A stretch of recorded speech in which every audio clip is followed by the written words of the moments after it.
Shalom jemaat terkasih, kita bertemu lagi dalam Rema Pagi. Sebelum kita merenungkan firman Tuhan pada pagi hari ini, ada baiknya kita mengucap syukur kepada Tuhan atas kesehatan yang Tuhan berikan melalui setiap doa-doa kita. Untuk itu, mari kita berdoa. Bapa yang baik, kembali kami mengucap syukur atas pertolongan kasih Tuhan. Kembali kami mengucap syukur atas kasih setia Tuhan, sehingga pagi hari ini kami boleh kembali merasakan sukacita, kesehatan, bahkan berkat-berkat yang daripada Tuhan. Bapa, sebelum kami beraktivitas, ajarkan kami untuk merenungkan firman Tuhan, sehingga setiap apa yang kami lakukan boleh menyenangkan dan memuliakan nama-Mu. Terpujilah nama Tuhan Yesus, kami berdoa dan mengucap syukur. Amin. Pada pagi hari ini, kita akan kembali merenungkan firman Tuhan dari Matius pasalnya yang ke-5, ayatnya yang ke-13 sampai ayatnya yang ke-16. Di bawah perikop terang, yaitu tetaplah bersinar terang. Matius pasalnya yang ke-5 ayat 13 sampai ayat 16 merupakan ayat yang sangat sering kita dengarkan, yang di bawah perikop garam dunia dan terang dunia. Di ayat 13 mengatakan, "Kamu adalah garam dunia. Jika garam itu menjadi tawar, dengan apakah ia diasinkan? Tidak ada lagi gunanya selain dibuang dan diinjak orang. Kamu adalah terang dunia." Di ayat 14, "Kota yang terletak di atas gunung tidak mungkin tersembunyi." Ayatnya yang ke-15, "Lagi pula orang tidak menyalakan pelita lalu meletakkannya di bawah gantang, melainkan di atas kaki dian, sehingga menerangi semua orang di dalam rumah itu." Ayat 16, "Demikianlah hendaknya terangmu bercahaya di depan orang, supaya mereka melihat perbuatanmu yang baik dan memuliakan Bapamu yang di surga." Banyak dari kita beranggapan bahwa ketika kita menjadi orang percaya, itu berarti kita harus menjadi garam dan terang dunia. Tapi berapa banyak juga dari kita yang berpikir bahwa ketika kita sudah menjadi percaya, maka kita adalah garam dan terang dunia itu sendiri. Artinya bahwa setiap orang percaya itu bukan lagi harus menjadi garam dan terang dunia, tetapi orang percaya adalah garam dan terang dunia. Mengapa? Karena ketika kita percaya kepada Tuhan Yesus Kristus, maka kita yang semula hidup dalam kegelapan, Tuhan sudah menarik kita untuk hidup dalam terangnya.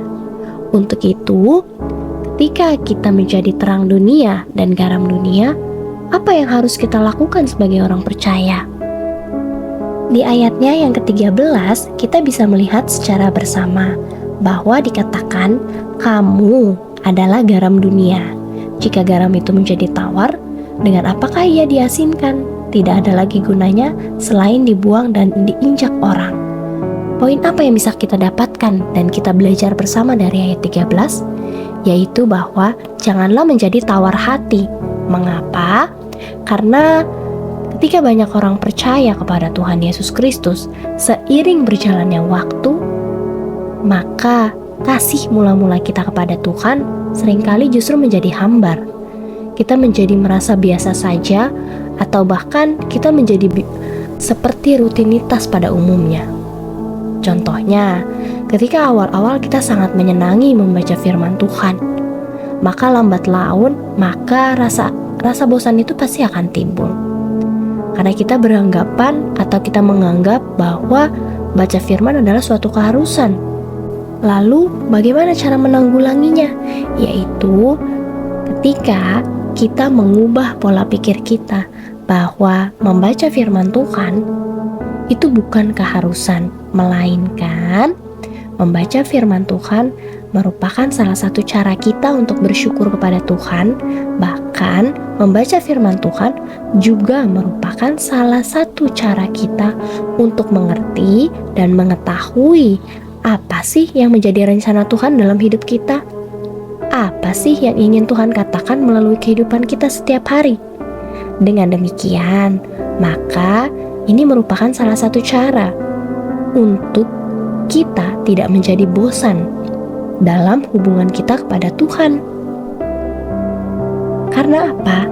Ketika kita orang percaya yang adalah garam dunia, tetapi justru rohani kita, iman kita, bahkan pribadi kita menjadi tawar dengan hubungan kita kepada Tuhan, maka kita tidak akan mampu lagi memberikan dan menyatakan kasih itu kepada orang lain. Karena kasih kita saja menjadi tawar, bagaimana kita harus memberikannya kepada orang lain? Oleh sebab itu, peliharalah hubungan yang baik dengan Tuhan sebagai suatu cara kita untuk senantiasa memelihara kasih dan cinta mula-mula kita kepada Tuhan. Kita lanjutkan dalam ayat 14 dikatakan, "Kamu adalah terang dunia, kota yang terletak di atas gunung tidak mungkin tersembunyi." Artinya, inilah mengapa tema kita pada pagi hari ini mengatakan bahwa tetap bersinar terang. Karena apa? Yang namanya terang tidak akan dapat tidak terlihat. Artinya, terang akan selalu dapat terlihat.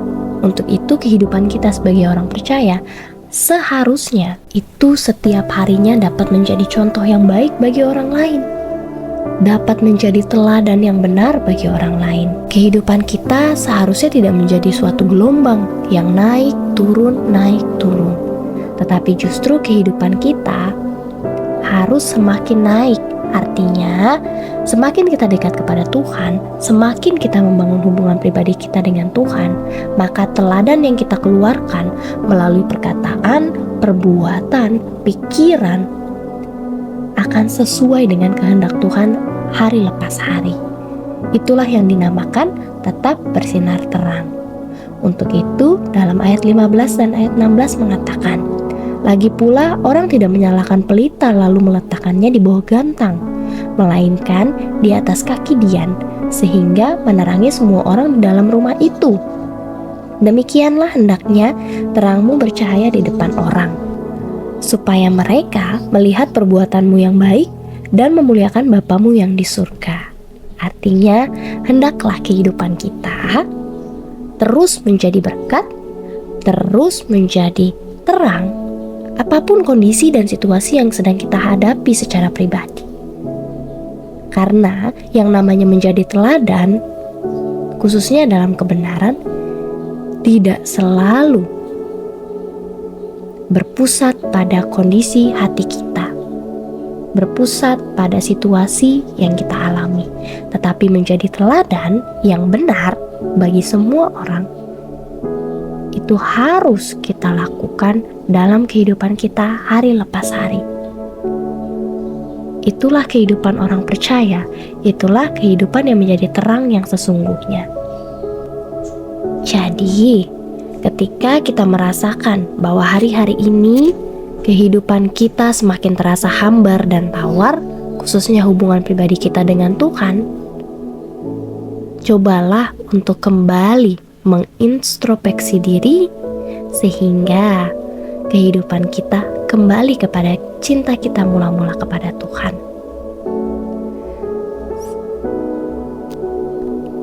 Demikianlah rema pada pagi hari ini. Untuk itu, sebelum kita memulai dan juga sebelum kita menerapkannya, mari kita bersatu hati di dalam doa.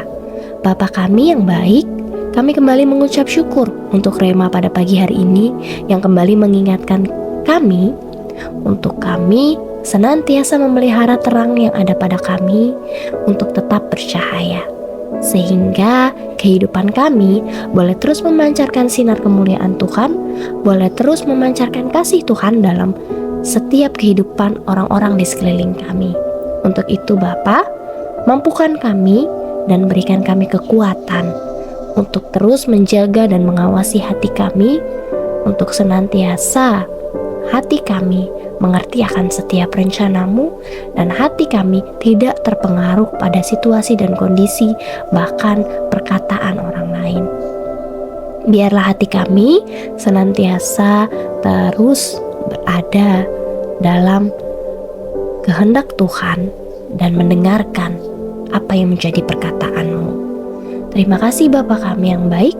Kami mengucap syukur dan kami berdoa di dalam satu nama yang kudus, Tuhan Yesus Kristus. Amin. Demikian firman Tuhan dan rema pada pagi hari ini. Tuhan Yesus memberkati. Shalom dan selamat pagi.